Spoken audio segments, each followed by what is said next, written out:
제가 한 절 여러분이 한 절 교독하도록 하겠습니다. 내가 말을 시작할 때 성령이 그들에게 임하시기를 처음 우리에게 하신 것과 같이 하는지라. 내가 내 말씀에 너는 물로 세례를 베풀었으나 너희는 성령으로 세례를 받으리라 하신 것이 생각난다. 그런즉 하나님이 우리가 주 예수 그리스도를 믿을 때 주신 것과 같은 선물을 그들에게도 주셨으니 내가 누구이기에 하나님을 능히 맡겠느냐 하더라. 그들이 이 말을 듣고 잠잠하여 하나님께 영광을 돌리되 그러면 하나님께서 이방인에게도 생명 얻는 세계를 주셨도다 하니라. 그때 스데반의 일로 일어난 환란으로 말미암아 흩어진 자들이 베니게와 구브로와 안디옥까지 이르러 유대인에게만 말씀을 전하는데 그 중에 구브로와 구레네 몇 사람이 안디옥에 이르러 헬라인에게도 말하여 주 예수를 전파하니. 함께 읽습니다. 주의 손이 그들과 함께 하심에 수많은 사람들이 믿고 주께 돌아오더라. 아멘. 여러분, 성경에 보면 회복할 수 없는 절망의 이야기들이 등장하는 몇 장면이 있습니다. 가장 먼저 등장하는, 그리고 인간 역사 최고의 절망의 장면은 바로 아담과 하와의 불순종의 장면입니다. 여러분, 우리는 그렇게 생각할 수 있어요. 아니 과일 하나 따먹은 사건이 그렇게 중요한가? 여러분, 그러나 그 장면은 그렇게 단순하게 이해할 수 있는 장면이 절대 아니라는 거예요. 여러분, 그 불순종의 장면은, 그 순간은 전능하신 하나님과 인간 사이의 언약이 깨어지는 그런 장면이었다는 거예요. 여러분, 그 언약은요, 무슨 위치가 비슷한, 그러니까 사람들끼리 언약을, 약속을 맺을 때 여러분 위치가 비슷하잖아요. 그런 그 위치가 비슷한 어떤 존재의 1대1의 어떤 언약이, 약속이 아니었다는 거예요. 전능하신 하나님께서 자신이 만드신 피조물과 하신 언약이, 그 약속이 바로 선악과 언약이었다는 겁니다. 여러분, 사실 하나님 입장에서 보면 그 언약은 불필요한 것이었습니다. 하나님이 그렇게 하지 않으셔도 되는 언약이 바로 그 선악과 언약이었다는 거예요. 여러분, 그런데 그 언약에는 이런 내용이 담겨져 있습니다. 동산 모든 나무의 실과는 너희가 먹을 수 있지만 그 선악을 알게 하는 나무의 실과는 먹지 말라. 먹는 날에는 반드시 죽을 것이다 라는 그 약속 가운데는요, 피조물인 인간 아담과 하와가 하나님만을 신뢰하겠다는, 하나님만을 삶을 다해서 존중하겠다는, 하나님만을 경외하겠다는 의미가 바로 그 약속 가운데, 그 언약 가운데 담겨져 있었다는 거예요. 여러분, 어쩌면 사람들이 선악과 하나 따먹은 사건 정도로 생각하는 그 일의 결과가 어떤 일을 만들어냈는지 한번 생각해 보시기를 바랍니다. 그들은 단지 에덴 동산, 그 살기 좋은 땅에서 쫓겨나는 그 정도 징계를 받은 것이 아니었어요. 여러분, 그들은 단지, 여러분, 이들이 하나님이 권세를 주셔서, 권한을 주셔서, 기억하시죠? 동물들에게 이름을 줄 때마다 그들의 이름이 되었어요. 여러분, 이 말은요, 단지 이름을 붙여주는 잡이 아니라 모든 피조물들, 자신을 뺀 모든 피조물들을 통치하는 권세를 하나님이 아담과 하와에게 주셨다는 거예요. 그런데 여러분, 이 아담과 하와가 선악과를 따먹은 이후에 이 권세까지도 잃어버리게 되어집니다.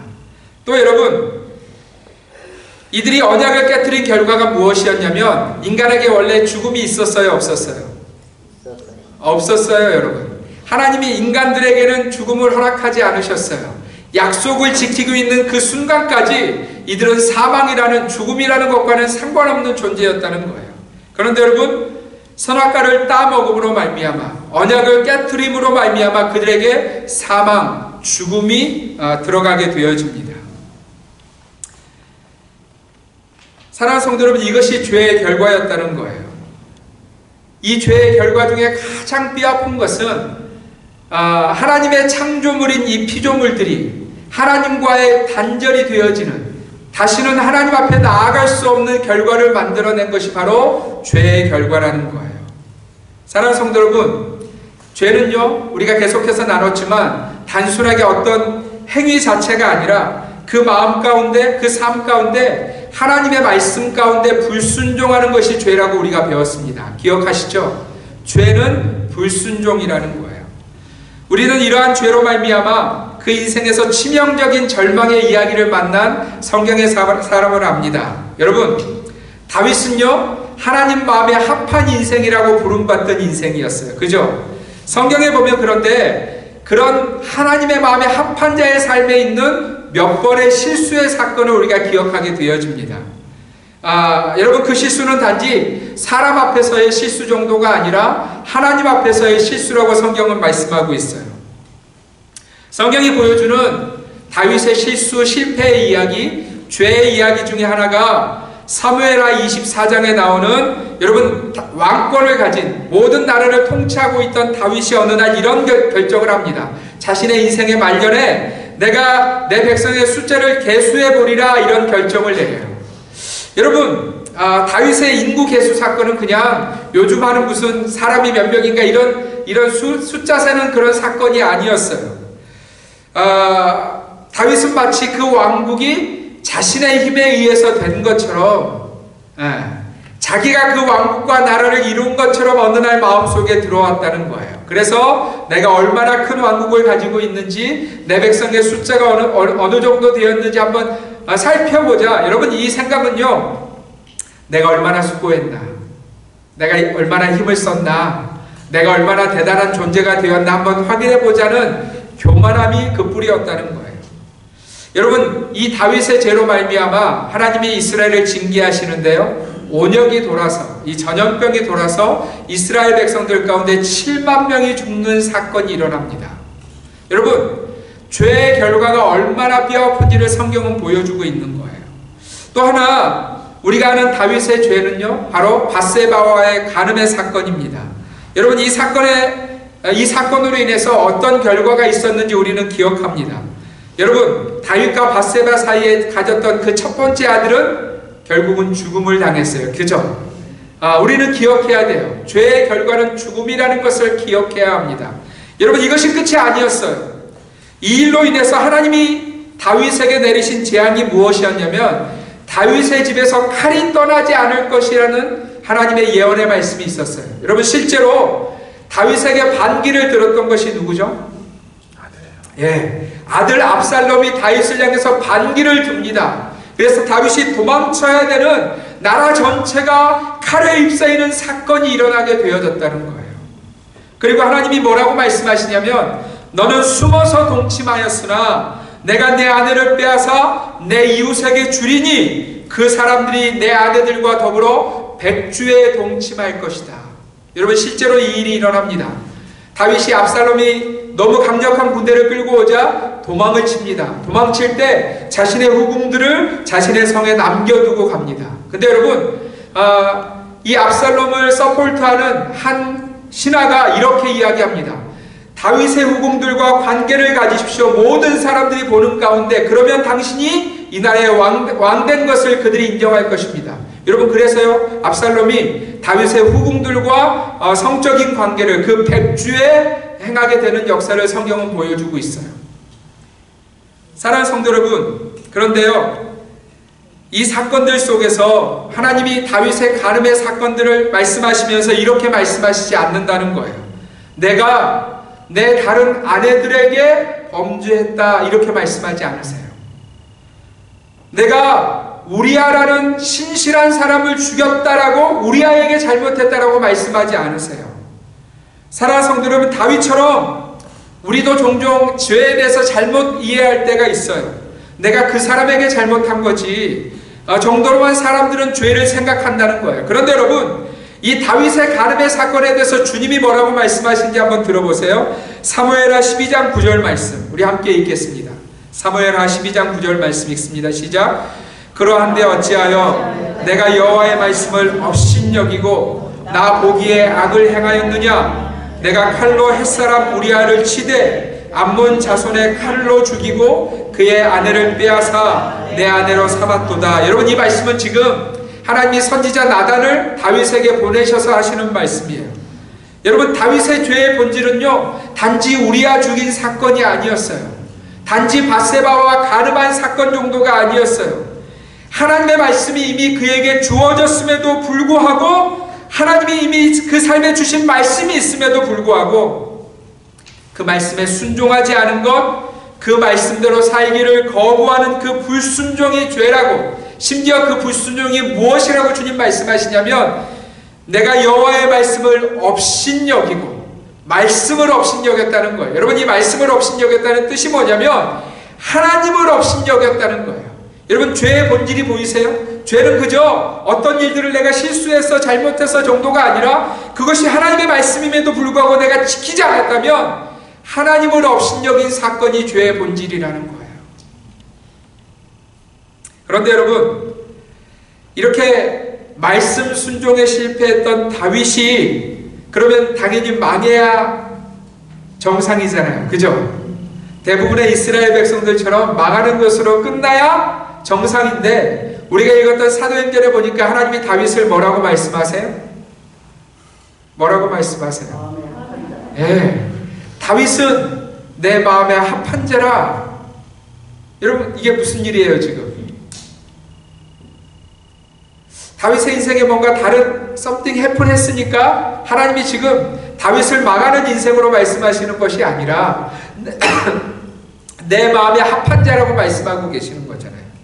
여러분, 다윗의 인생에 죄가 그저 사라진 것이 아니었어요. 그는 이미 죄를 지은 인생이었다는 겁니다. 그런데 여러분, 그 죄의 현장 가운데 있는 다윗이 했던 한 가지 반응이 하나님의 마음을 바꾸어 놓았다는 거예요. 우리 말씀을 같이 한번 볼 텐데, 시편 51편 1절과 2절 말씀입니다. 함께 읽습니다. 시작. 하나님이여, 주의 인자를 따라 내게 은혜를 베푸시며 주의 많은 긍휼을 따라 내 죄악을 지워주소서. 나의 죄악을 맑게 씻으시며 나의 죄를 깨끗이 제하소서. 여러분, 지금 다윗이 뭐 하고 있어요? 네, 다윗이 지금 마음을 다한 회개로 하나님 앞에 나아가고 있다는 거예요. 여러분, 이 다윗의 하나님을 향한 회개가 얼마나 절절했었는지 이 구절을 보면 우리가 알 수 있어요. 우리 시편 6편 6절 말씀 함께 읽습니다. 시작. 내가 탄식함으로 피곤하여 밤마다 눈물로 내 침상을 띄우며 내 혀를 적시나이다. 여러분, 다윗이 지금 탄식하고 있는 탄식의 주제가 뭐냐면, 왜 우리나라가 이렇게 작을까? 내가 왜 이만큼밖에 성공하지 못했을까? 이런 주제가 아니었어요. 다윗이 지금 밤마다 탄식함으로 피곤해하고 있는 주제가 뭐냐면, 내가 하나님 앞에 지었던 그 죄를 붙들고, 하나님, 내가 죄인입니다. 나는 소망없는 사람입니다. 나를 어떻게 해야 되겠습니까? 하는 그 탄식으로 피곤한 인생이 되었다는 거예요. 심지어 여러분, 다윗이 그 죄의 문제를 붙들고 밤마다 눈물로 내 침상을 띄우며, 여러분, 그가 얼마나 많은 눈물을 흘렸는지 침상이 물에 둥둥 떴다는 거예요. 그의 혀가 다 적셔질 정도로 하나님 앞에 절절한 마음으로, 주님, 이 죄를 내가 해결하기로 합니다. 하나님 앞에 다시 돌아가기로 합니다 하는 눈물의 기도로 우리 하나님 앞에 서 있는 다윗의 모습을 성경이 보여주고 있는 거예요. 사랑하는 성도 여러분, 죄 가운데 있는 인생을 살리는 유일한 길은요, 이 땅에, 이 세상에 그 어떤 귀한 것으로 회복되어진다고 말씀하고 있지 않아요. 오직 하나님 앞에 진정한 회개를 드릴 때 그 회개가 있었던 인생에게는 하나님의 회복의 은혜, 단지 회복이 아니라 생명을 주시는 은혜가 있다고 성경은 우리에게 보여주시는 거예요. 할렐루야. 여러분, 오늘 우리가 읽었던 이 사도행전의 본문 속에서도 우리는 회개가 얼마나 강력한 은혜이고 능력인지를 발견하게 되어집니다. 여러분, 만약에 하나님께서 베드로에게 보여주셨던 환상이 있잖아요.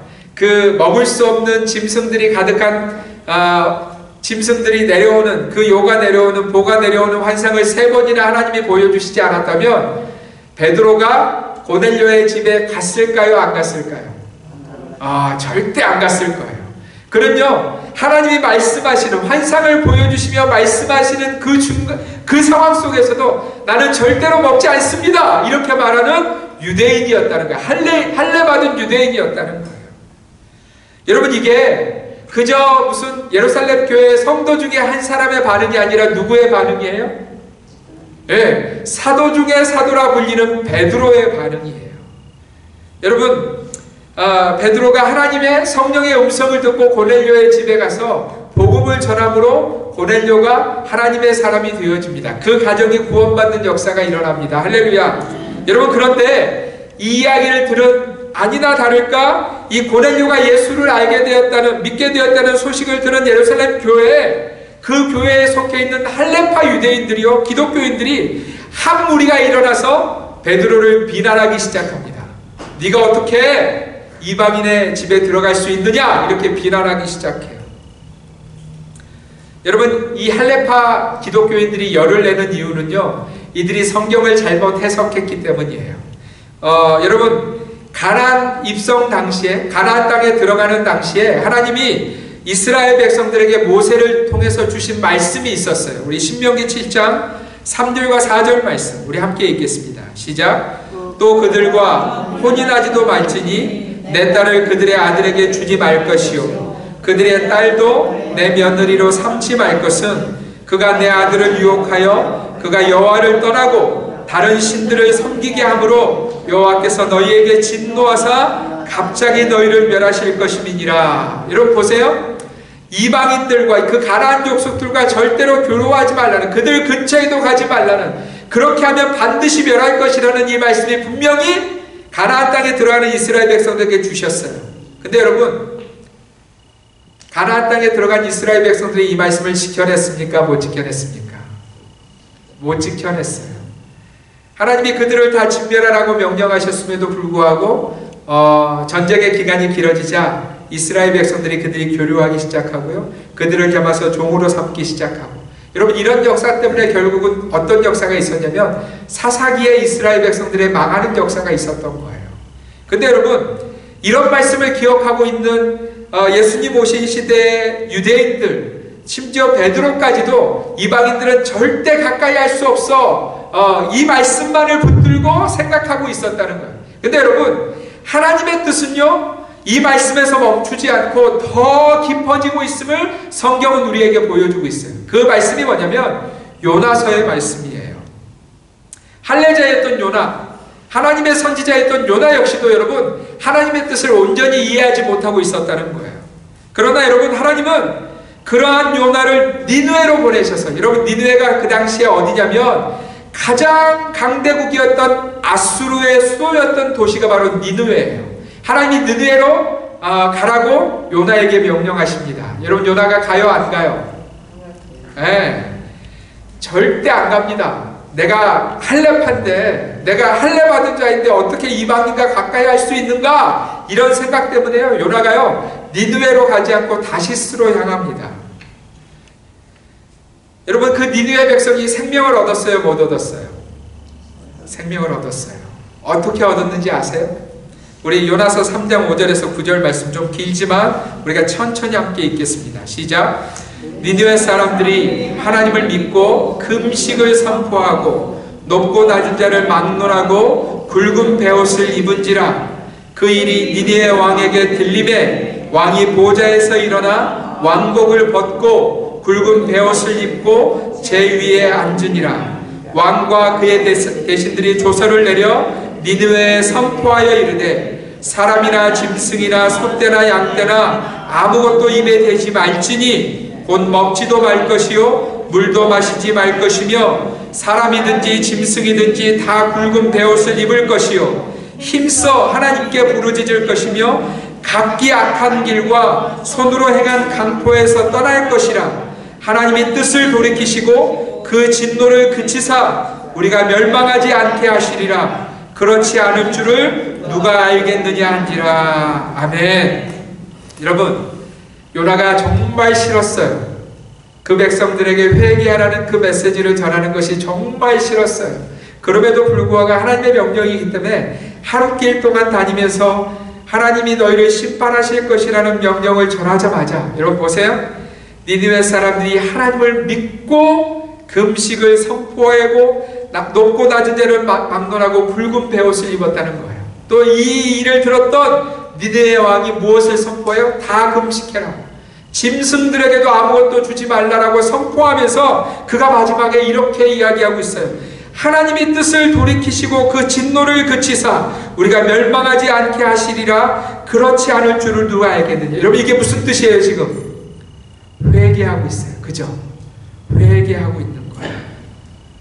니느웨 백성의 회개가 그들의 삶에 하나님의 은혜를, 하나님이 예비하신 생명을 만나게 하고 있다는 것을 성경은 저와 여러분들에게 보여주고 있는 거예요.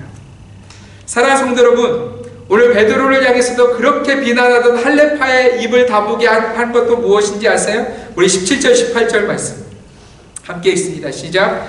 그런즉 하나님이 우리가 주 예수 그리스도를 믿을 때 주신 것과 같은 선물을 그들에게도 주셨으니 내가 누구이기에 하나님을 능히 맡겠느냐 하더라. 그들이 이 말을 듣고 잠잠하여 하나님께 영광을 돌려 이르되 그러면 하나님께서 이방인에게도 생명 얻는 회개를 주셨도다 하니라. 아멘. 여러분, 베드로가 말씀을 전하기 시작했을 때 그 고넬료의 가정 가운데 베드로의 그 첫 공동체가 경험했던 성령의 역사가 일어났다는 거예요. 베드로가 그것을 교회에 보고하자 그들이 이렇게 반응합니다. 이 말을 듣고 잠잠하여 하나님께 영광을 돌려 이르되 그러면 하나님께서도 이방인에게 생명 얻는 회개를 주셨도다. 여러분, 고넬료의 가정에 생명이 무엇을 통해서 주어지고 있다는 거예요? 무엇을 통해서? 회개를 통해서. 그의 삶에 가지고 있던 참된 회개가 그에게 생명을 주고 있음을 성경은 말씀하고 있는 거예요. 사랑하는 성도 여러분, 회개는 바로 이러한 능력입니다. 그렇다면 왜 우리 인생에 이토록 회개가 필요한 것일까요? 여러분, 회개는 이런 의미이기 때문이에요. 하나님이 다윗에게 말씀하셨던 것처럼 자신의 삶 가운데 하나님을 업신여겼던 삶에 대한 돌아섬, 그러니까 하나님만을 경외했던 인생이 하나님만을 경외하지 못하고 다른 것을 더 경외했던, 다른 것을 더 사모했던, 두려워했던 그 삶에 대한 돌아섬이 회개라고 성경은 우리에게 말씀하시는 거예요. 여러분, 회개의 목적은 하나입니다. 하나님만을 경외함이 생명임을 깨닫고 그분께로 돌아가는 것, 더 이상 하나님을 업신여기지 않고 하나님을 하나님으로 인정하며 그분께 내 삶 전체를 맡겨드리는 것이 회개라는 거예요. 여러분, 오늘 우리가 불렀던 참으로 은혜로운 찬양이었던 이 선한 능력으로라는 이 찬송가를 본헤퍼라는 목사님이 작사했다고 여러분들에게 나눴어요. 여러분, 이 본헤퍼라는 목사님은요, 급진주의자였어요. 여러분, 히틀러가 유대인들을 그렇게 많이 죽이고 전쟁을 일으켜서 사람들을 그렇게 죽일 때 이 본헤퍼 목사님이 뭐라고 주장했냐면, 전쟁에 미친 히틀러를 반드시 제거해야 된다고 이 본헤퍼 목사님이 얘기했어요. 그래서 암살단을, 본인이 리더가 되어서 암살단을 만들기도 합니다. 여러분, 이번에 히틀러 제거에 대한 주장은 근거는 이런 것이었어요. 들어보세요. 미친 운전자가 차를 마구 몰며 사람들을 치어 죽이고 있습니다. 자, 우리가 기도해야 합니까? 아니면 차에 올라 그 미친 운전자를 끌어내려야 합니까? 여러분, 대단한 주장이잖아요. 그죠? 그럴 듯 하잖아요. 다시 한번 들어보세요. 미친 운전자가 히틀러를 이야기하는 거예요. 지금 차를 마구 몰며 사람들을 치어 죽이고 있다는, 깔려 죽이고 있다는 거예요. 그러면 그리스도인인 우리가 지금 기도해야 합니까? 아니면 차에 올라서 그 미친 운전자를 끌어내려야 합니까? 여러분, 어느 게 더 상식적으로 들리세요? 어느 게 더 할렐루야, 우리 권사님은 기도해야 된대요. 여러분, 이 본헤퍼 목사님은요, 당연히 히틀러를 죽여야 된다고 생각해서 암살단을 만들어서 그를 죽이려고 했지만 결국은 나치에게 잡혀서 사형 언도를 받고 감옥에 갇히게 되어집니다. 그런데 여러분, 이분이 39살의 나이로 사형 언도를 받고 결국은 죽음을 맞이하게 되어지는데, 이분이 죽음을 당하기 얼마 전에 감옥에 갇혀서 어느 날 꿈을 꾸게 되어져요. 본헤퍼 목사님이 꾼 꿈은 이런 것이었어요. 히틀러가 하늘의 심판대에서 절규하는 꿈이었어요. 그의 절규는 이러했습니다. 세상에 있는 동안 이런 심판에 대해서 아무도 내게 말해주지 않았습니다. 너무 가혹합니다. 히틀러가 이렇게 이야기하고 있는 것을 본헤퍼 목사님이 자신의 꿈 가운데 본 거예요. 들은 거예요. 꿈에서 깬 보네포 목사님이 가슴을 치면서 회개했다는 거예요. 내가 히틀러를 제거하는 것보다 그에게 복음을 전했어야 합니다라고 그가 절규하면서 회개했다는 거예요. 사랑하는 성도 여러분, 이 시대의 수많은 사람들에게 가장 필요한 것이 무엇일까요? 사람들은 아마 이 시대의 수많은 어려움들을 이야기하면서 그 문제의 해결이 급선무라고 그것이 내게 필요하다고 그들은 이야기할 것이에요. 아마 성도인 저와 여러분의 마음 가운데도 이게 내 인생의 가장 급한 일이야, 급박한 일이야 라고 여러분들 마음에 두신 일들이 분명히 있을 거예요. 그러나 사랑하는 성도 여러분, 생명은요 그것으로 주어지지 않습니다. 생명은 우리가 하나님 앞에 진정한 회개를 드릴 때 마음을 다한 회개로 내 삶의 방향과 내 삶의 계획들을 내려놓고 하나님께로 돌아서서 하나님의 말씀대로 순종하며 그 길을 걸어갈 때, 그렇게 우리가 주님을 경외할 때 우리에게 생명이 주어진다고 성경은 말씀하고 있어요. 여러분, 그 확실한 예표가 니느웨 백성들이었고 다윗이었고 고넬료의 가정이었다는 거예요. 사랑하는 성도 여러분, 마음이 굳어진 것을 회개하십시오. 어떠한 상황 속에서도 어떠한 현실의 이야기 속에서도 우리에게 반드시 필요한 것은 회개예요. 하나님께로 돌아가는 거예요. 하나님의 말씀으로 돌아가는 거예요.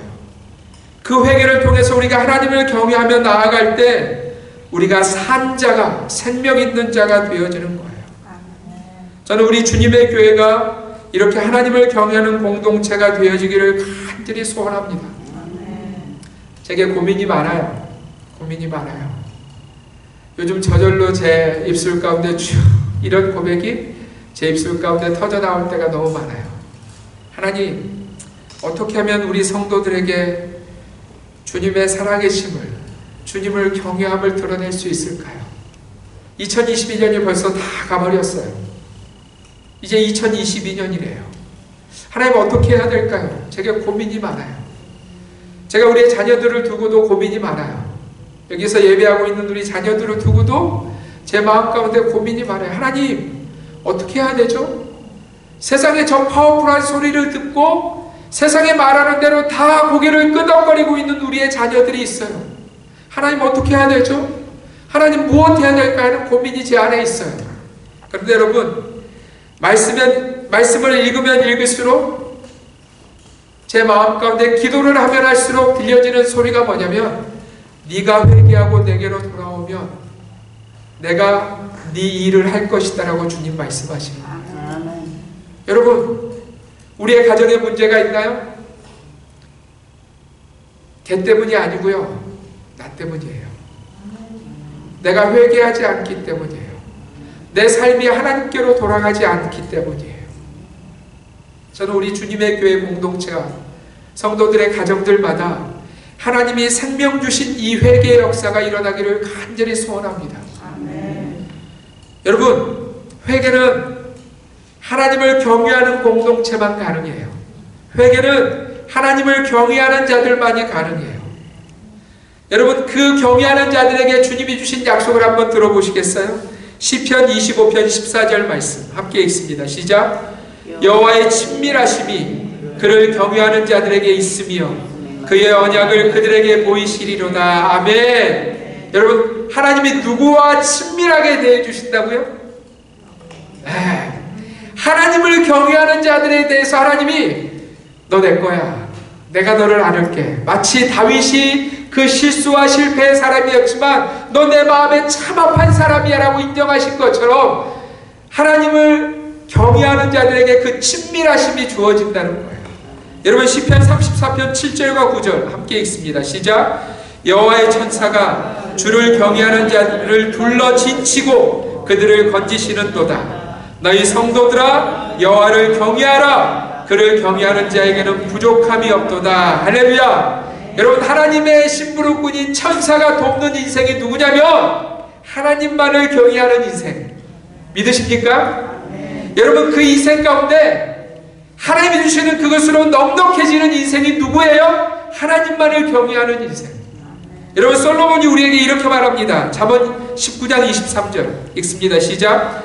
여호와를 경외하는 것은 사람으로 생명에 이르게 하는 것이라. 경외하는 자는 족하게 지내고 재앙을 당하지 아니하느니라. 아멘. 여러분, 누가 생명을 얻을 수 있어요? 아멘, 아멘. 경외하는 자는 어떻게 그 인생을 살아간다고요? 족하게 지내고 재앙을 당하지 아니하느니라. 사랑하는 성도 여러분, 이 약속이 바로 하나님을 경외할 때 우리의 것이 되는 줄 믿습니다. 여러분, 하나님이 사울 왕을 세우시고 후회하시면서 사무엘에게 하신 말씀 가운데 이런 말씀이 있어요. 나를 존중하는 자를 존중하고 나를 멸시하는 자를 멸시할 것이라 하신 말씀 기억하세요? 여러분, 우리의 삶 가운데 하나님 경외함이 있을 때 하나님이 우리를 존중해 주신다는 거예요. 할렐루야. 우리의 남은 인생 동안 여러분, 이 하나님 경외함으로, 이 회개함으로 주님 앞에 나아가는 저와 여러분들이 되시기를 바랍니다. 우리가 그렇게 주님 앞에 설 때 하나님 우리에게 약속하신 그 약속들이 하나하나 놀랍게 이루어질 것을 믿습니다. 그 은혜를 누리시는 우리 주님의 교회 성도들 되시기를 주님의 이름으로 축원드립니다.